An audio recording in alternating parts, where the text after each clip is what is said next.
The wait is over, and Attack on Titan's final season is finally here. The hype for it is bigger than honestly I ever could have imagined. It was holding 3 spots on the top of Twitter, trending for half the day it aired. And when the episode finally did air, it made Funimation, Crunchyroll, and by Anime List all go down for a few hours. People have been talking non-stop about whether the new Titans look like absolute garbage or not, and people have also been talking about how shit the new opening is. But while that's all been going on, I had some time to myself to think about something that was said in the first episode, and I realized it could possibly give away the ending for the manga. So let's talk about it. For those that don't know, the Attack on Titan manga is still ongoing, but we only have a few chapters left. This video is meant for those that have been reading the manga, so if you aren't caught up, I really would not recommend watching this any further. With that warning out of the way though, as we know in the most recent chapters that Eren has commenced the rumbling, which is his operation to flatten the world so no one will mess with the Eldians ever again. Chapter 135 came out a few days ago as of recording this, but the ending is still really up in the air. Some people like Eren, Mikasa, and John really want to save Eren and convince him to not do this, while others like Peak and Levi seem to have given up on Eren. As I said though, the ending is still kind of up in the air, but I believe in the first episode of the anime, it completely gives us the answer as to what will happen in the ending of the show. I believe that Falco will eat Eren and inherit the founding Titan. There is one big reason that I believe this will happen. The Attack on Titan anime has always added in more details to make things more elaborate and further a bunch of plot points in the future. The one big example of this is the very beginning of Attack on Titan. In the manga, Eren has a dream, but it is only like about a panel and it's just young Mikasa saying to Eren, "See you later." And then he wakes up and comments about Mikasa's hair being longer than he remembered. This all is completely different than what we got in the anime. In the anime, Eren sees the death of his mother, the Titans invading the walls, the death of Hans, the Levi squad dead after the female Titan attack, and possibly a robe belonging to Rodriguez. We know that the Attack Titan can give memories to those that will inhabit it eventually, from the future or the past, as Eren as a child sees memories of the future before he inherits the Attack Titan. Even Eren Kruger, the dude that originally had the Attack Titan and gave it to Eren's dad, knew about Mikasa and Armin. The reason I bring this up is because in episode 1 of season 4, Falco has a dream on the battlefield that he wakes up from. After this, he's rushed back into a nearby trench,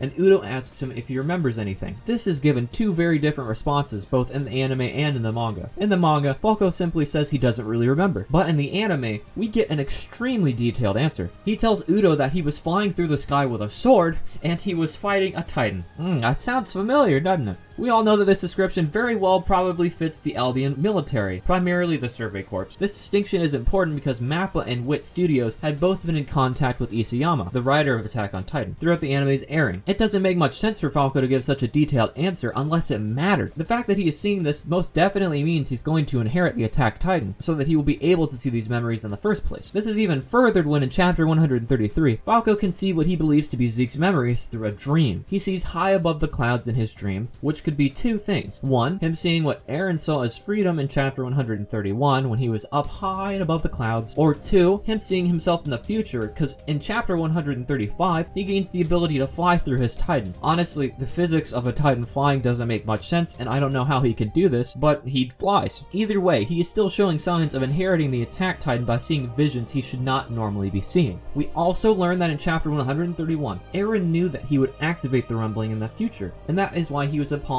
to the boy, and he told Mikasa that nothing had happened to that boy's family yet. He knew he was going to commence the rumbling, and that he knew he wished for it all to go away. This explains why Eren started the attack on Marley by himself, and he was so intent on connecting with Zeke, because he knew that he had to go down this path. But the way that he has been acting, like Jean noted, is if he wanted them to stop him, and that is because he does plan for them to stop him. My boys in AnimeBallsDeep came up with this theory. I work for them, but I am going to give them credit where credit is due, where they said that Eren is enacting his Zero Requiem, where he turns the entire world against him and then is stopped by the Marleyans, Eldians, and other races working together to kill him. He knows that he has to do this because he's seen his memories from the future, and he has to enact this so that the entire world can live together in peace once and for all, with all of the hate of the world dying with him. We know that Eren is going to lose based on his dream from the manga where he sees a younger Mikasa. Once again, in chapter 131, and then again in chapter 133, we see that once Eren has come into contact with Ymir, he takes the form of himself from his childhood. A younger Mikasa coming to him at the connection of Ymir makes perfect sense, since we already know that based off Ymir and Eren, people can take the forms of their younger selves. It makes sense that a younger Mikasa would come to him and say, say goodbye when he loses and dies, since Mikasa has been the closest person to him in like his entire life. We also likely know that Eren's dream of the younger Mikasa from the chapter is a memory from the future, since Eren makes a comment about her hair being longer. The only time Mikasa ever cut her hair short is towards the end of the series, which suggests that Eren has seen a short-haired Mikasa from the year 854, after the time skip. Another thing I'd like to bring up though is that Isayama released the final panel 2 years ago. This panel shows a person carrying a baby saying, "You are free." Now, I feel like I probably have the exact answer as to what this panel means. In chapter 120, we see Grisha Yeager holding Eren from the back while Zeke is talking to Eren, going through his memories and whatnot. These are originally shown to us because Zeke is trying to convince Eren that his father sucks, when in actuality his father was a really good guy. But I feel like this has a little bit more meaning to it because if you compare the two side by side, they look almost identical. I believe this even furthers the fact that Eren is going to die and he's going to be taken back to this exact moment in time. With all of this deduced, all of the pieces of the puzzle are now in front of us, and as somebody once said, for an audience to truly enjoy a medium, all of the pieces of the puzzle must be laid out so that the viewer can figure out the ending for themselves. I believe that the ending of Attack on Titan will be Falco eating Eren and inheriting the Founding Titan along with the Attack Titan, the Warhammer Titan, and maybe even the Beast Titan, since we really don't know what's going on with Zeke right now. Mikasa will bid Eren farewell at the connection of Ymir as Eren passes on, fulfilling his duty of becoming the world's villain and then being defeated. The world sees that the Eldians and Marleyans can work together as one and without prejudice, and that the Eldians are good people because they just saved the world. I believe that Falco will use the power of Ymir to rid everyone of their Titan abilities, since if the Founding Titan can euthanize everybody and make them not have kids, it can definitely get rid of the abilities to turn people into Titans. And then the series will end with the world not hating the Eldians anymore and Paradise Island finally being at peace. That will be when the last panel starts to come around, which I believe is going to be Eren recalling the memories from his life. They say that in somebody's dying moments, your life flashes before your eyes. So it makes sense that this dream will go all the way back to his childhood, to where he will see Mikasa saying, "See you later," because, you know, somehow Mikasa has to say goodbye to him. This is either going to be in the connection of Ymir or somehow through his memories. And then it will eventually end with Grisha telling Eren, "You are free." Something that Eren has always wanted to be. Now that he is dead, now that his deed is done, he is completely free from all responsibilities, all of this regret, everything. He is free to do what he wants because he has saved everybody he cares about.